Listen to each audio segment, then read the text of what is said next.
Três figuras bíblicas que nunca experimentaram a morte incluem Elias, destacando-se em um dos períodos mais desafiadores de Israel. Durante o reinado problemático de Acabe, um dos piores monarcas de Israel, Deus chamou Elias. Este profeta extraordinário, um Tishbinde de Gileade na região transjordaniana, deixou um legado marcante, superando até mesmo a atenção dedicada à maioria dos reis em registros históricos. Apesar da ausência de um livro exclusivo em sua homenagem, o encontro épico de Elias com os profetas de Baal no Monte Carmelo o tornou famoso. Enquanto o rei Acabe desviava Israel para o idolismo, corrompendo o sistema destinado a seguir a vontade de Deus, Elias emergiu como uma voz destemida. Desprovido de vínculos com o estabelecimento político ou o governo real, Elias representava um domínio diferente. Ele ousadamente proclamava a verdade, desafiando o poder terreno sem ceder à corrupção. Elias personificava um reino radicalmente distinto, com objetivos singulares. A trajetória de Elias atingiu um ápice heróico e humilde, mas sua imortalidade surpreendente o distingue em uma categoria rara. Embora o método e o momento divinos de sua transição não sejam especificados, fica claro pelo contexto que Deus revelou a Elias sobre sua partida iminente. Esta revelação foi compartilhada com os filhos dos profetas e também com Eliseu, o sucessor divinamente escolhido e amigo próximo de Elias, como é narrado nos versículos 1 a 12. No último dia de Elias na terra, enquanto ele se dirigia para Gilgal com Eliseu, a imortal partida estava próxima. O hebraico sugere que Elias seria arrebatado em um momento de vento abrangente, indicando uma transição para a presença de Deus. Deus não apenas informou a Elias sobre o que aconteceria e como, mas também revelou o local. Isso explica a pressa de Elias em direção ao Jordão, conforme a narrativa se desenrola nos versículos 2 a 6 da Bíblia Amplificada. Elias instruiu Eliseu a permanecer em Betel, mas Eliseu, com firmeza, recusou-se a abandoná-lo, expressando seu compromisso inabalável. Quando chegaram a Betel, os filhos dos profetas alertaram Eliseu sobre a iminente partida de seu mestre. Em Jericó, a mesma previsão foi compartilhada pelos filhos dos profetas. Apesar dos apelos para que Eliseu permanecesse, ele insistiu em seguir Elias até o Jordão. A pergunta sobre a ciência da partida iminente foi repetida pelos filhos dos profetas em Betel e Jericó. E Eliseu confirmou estar ciente da iminente separação de seu mestre.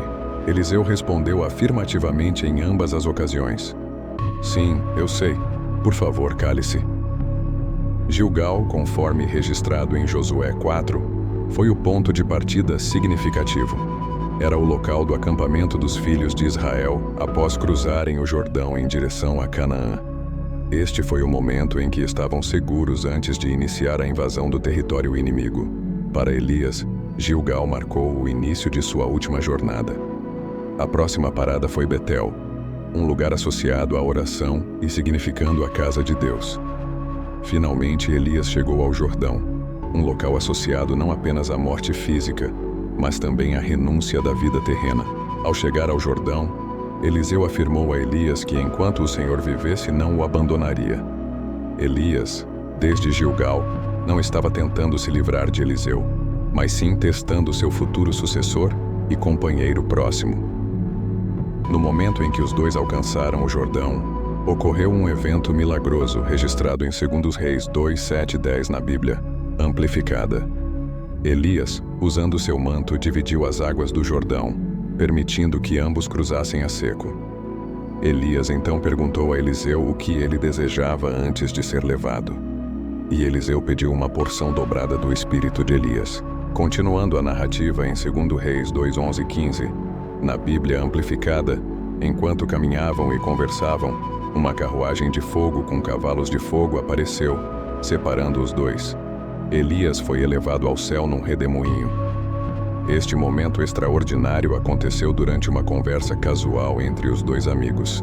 Eliseu, ao presenciar a ascensão de Elias, exclamou: meu pai, a carruagem de Israel e seus cavaleiros. Após o que, Elias desapareceu da vista. Em sua tristeza, Eliseu rasgou suas próprias roupas e pegou o manto que Elias deixou cair. Ao bater nas águas do Jordão, Eliseu repetiu o milagre de dividir as águas. Os filhos dos profetas, que observavam em Jericó, reconheceram que o espírito de Elias repousava sobre Eliseu, demonstrando respeito ao se curvarem diante dele. Em vigor, nada que pertença a Deus enfrenta a morte. Quando um homem ou mulher de Deus parte, frequentemente esquecemos que Eliseu é um exemplo notável, e Deus sempre tem um plano contínuo. Considere isso. Ao longo das eras, Deus teve homens e mulheres para continuar sua obra. Ele nunca se frustrou, perguntando o que acontecerá agora que seu servo se foi. Nosso Deus Criador é onipotente e nunca fica desprovido. Eliseu, inicialmente surpreendido e atônito, teve apenas um breve momento de incerteza. Rapidamente ele se inclinou, pegou o manto do profeta e se levantou, recordando as palavras de Elias. Ao cruzar o Jordão, ele reivindicou o poder que agora era seu e iniciou seu próprio ministério profético. O plano de Deus nunca vacilou. Elias saiu e Eliseu entrou, marcando a continuidade divina. Outro exemplo notável é Enoque, cuja história é encontrada no livro de Gênesis, capítulo 5. Este Enoque não deve ser confundido com o Enoque, filho de Caim. O Enoque mencionado em Gênesis 5:21, pai de Matusalém, era o bisavô de Noé. Em meio à decadência moral da época de Noé, Enoque andou com Deus e profetizou sobre o julgamento futuro, como registrado em Judas 14. Enoque, diferentemente de seus contemporâneos, não apenas deixou um registro de nascimento e descendência, mas seu testemunho é poderoso. Sua breve descrição sugere que sua comunhão íntima com Deus o destacou. Enoque serve como um sopro de ar fresco em meio à sua geração, ensinando-nos a viver para que a audiência divina, a buscar uma comunhão apaixonada com Deus e a experimentar sua presença em novas dimensões. Gênesis 5:18-24 destaca que Enoque se tornou pai aos 65 anos e viveu 300 anos em comunhão com Deus após o nascimento de Matusalém. Todos os dias de Enoque foram 365 anos, e em reverente temor e obediência, ele andou com Deus. O registro bíblico destaca que, pela fé, Deus o agradou e Enoque foi arrebatado para o céu, evitando a morte, recebendo um testemunho de andar com Deus e agradá-lo. Sem fé, torna-se impossível caminhar com Deus e agradá-lo. Aqueles que buscam Deus devem crer na sua existência e na recompensa reservada para aqueles que o buscam sinceramente e com diligência. É uma grande certeza saber que Deus sempre provê de maneira suficiente e abundante para os seus, cuidando ternamente de nós até florescermos de maneiras miraculosas, segundo as Crônicas 16:9, Bíblia Amplificada.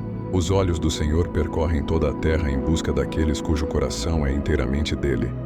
Aqueles que agem tola e imprudentemente enfrentarão desafios e guerras. Enquanto o Pai derrama sua bondade sobre nós para promover nosso crescimento, sua verdadeira expectativa é uma resposta honesta e despretensiosa ao amor que ele nos concede. Estamos entrando em uma época em que os verdadeiros adoradores se manifestarão, adorando o Pai em espírito, coração e verdade. Deus busca essas pessoas como verdadeiros adoradores. João 4:23-24. Deus está constantemente em busca de sementes fiéis e leais, dispostas a viver completamente para Ele. Enoque, segundo as Escrituras, não experimentou a morte comum, servindo como exemplo do arrebatamento mencionado no Novo Testamento. Sua história destaca a verdade de que, embora muitos crentes experimentem a morte física, há uma redenção final para aqueles que colocam sua fé no Senhor. Os cristãos nos últimos dias entrarão nas profecias registradas, vivenciando um arrebatamento que ainda está por ocorrer. Embora não saibamos a hora exata da volta de Jesus, podemos ter esperança de triunfar sobre a morte, como exemplificado por Enoque. É crucial entender que em 1 Tessalonicenses 4:13-18, tanto os cristãos falecidos quanto os vivos participarão do arrebatamento.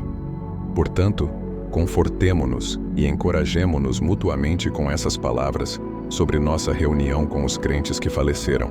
Em ambas as situações, tanto Enoque quanto os cristãos dos últimos dias experimentarão o arrebatamento, sendo elevados no ar. Enoque, ao não passar pela morte, prefigura uma geração de crentes que também não experimentará a morte física durante esse evento especial.